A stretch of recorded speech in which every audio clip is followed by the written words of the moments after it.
Frédéric Ancel, bonjour. Bonjour. Vous êtes docteur en géopolitique, maître de conférences à Sciences Po, mais aussi fondateur et organisateur des rencontres internationales géopolitiques, une deuxième édition qui commencera demain à Trouville avec de grandes personnalités présentes sous le haut patronage du ministre de la Défense, d'ailleurs Jean-Yves Le Drian. Les Occidentaux et le Moyen-Orient, c'est le thème de ces rencontres. Trump au Moyen-Orient, c'est l'objet d'une des tables rondes qui va animer ces deux journées. Daesh, Israël-Palestine, Iran, Golfe, que veut le chef de la Maison-Blanche? C'est la question que vous posez. Je voulais savoir si vous aviez une réponse à l'issue de sa tournée au Proche-Orient.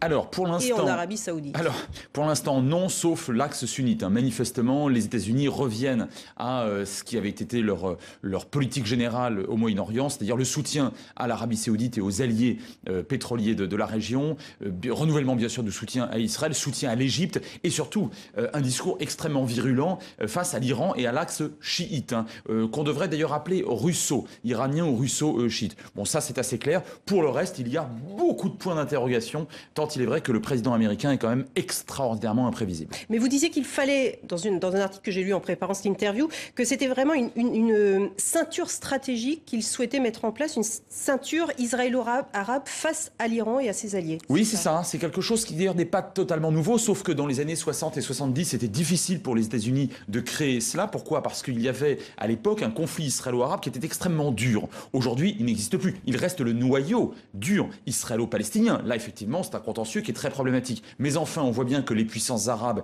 l'Égypte, en paix d'ailleurs avec Israël depuis longtemps, depuis Camp David, la Jordanie, pareil, et même l'Arabie Saoudite, les Émirats Arabes Unis, sont prêts à aller vers Israël dans une certaine mesure pour contrecarrer leur ennemi absolu, qui n'est plus l'État juif, mais qui est bien évidemment l'Iran chiite. Mais est-ce que Donald Trump n'est pas en train de se tromper quand on voit quand même l'ouverture démocratique vers laquelle tend en ce moment l'Iran? Il prend le contre-pied de Barack Obama. Il n'est pas dans l'erreur, là? Il est dans la même erreur que fit l'un de ses prédécesseurs, c'est-à-dire Bush fils, lorsqu'il inscrivit dans les années 2002 et 2003 l'Iran dans le fameux axe du mal, alors que l'Iran était déjà à l'époque en train de s'ouvrir. Alors on a eu aussi le sommet de l'OTAN. Là encore, on a appris que l'OTAN allait rejoindre la coalition anti-État islamique, mais qu'elle ne participera pas au combat. Ça veut dire quoi, ça, concrètement? Oui, c'est très problématique, parce que l'OTAN avait combattu aux côtés des Américains en Afghanistan. Pourquoi? Parce que le 11 septembre, les États-Unis avaient été considérés comme étant touchés d'un point de vue pratiquement militaire, et donc la clause numéro 5 du traité de l'OTAN imposait à tous les autres membres de venir l'aider. C'est ce que tout le monde a fait en Afghanistan.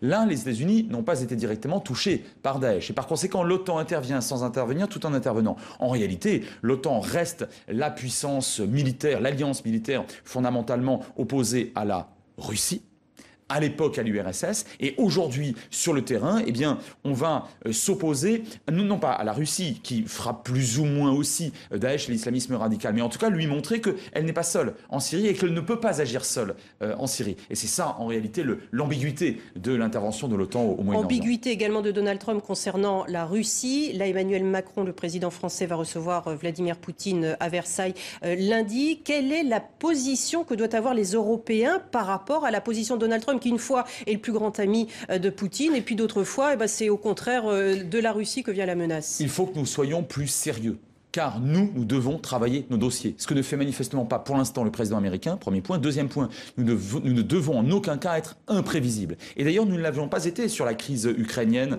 liée à la Russie. Obama avait sa politique, on pouvait la contester, mais au moins, il l'acceptait, il assumait, ce qu'on assume aussi nous autres Européens, les rapports de force. Ça ne veut pas dire qu'on ne discute pas. Ça ne veut pas dire qu'on est systématiquement opposé à Poutine. Simplement, on lui explique qu'il y a des choses qu'on peut faire, des choses qu'on ne peut pas faire, et s'il les fait quand même, eh bien, nous nous opposerons, notamment sur le plan économique et technologique, à ces menées. Mais il faut absolument démontrer à M. Poutine que nous autres Européens ne sommes pas alignés en quelque sorte sur ce que fait ou ce que voudrait Macron faire. a d'ailleurs dit que c'était la position qu'il aurait lundi face à Poutine. Évidemment, et de ce point de vue-là, le nouveau président français me semble extrêmement cohérent et sérieux. Merci beaucoup Frédéric Ancel d'avoir été avec nous. Merci pour votre analyse.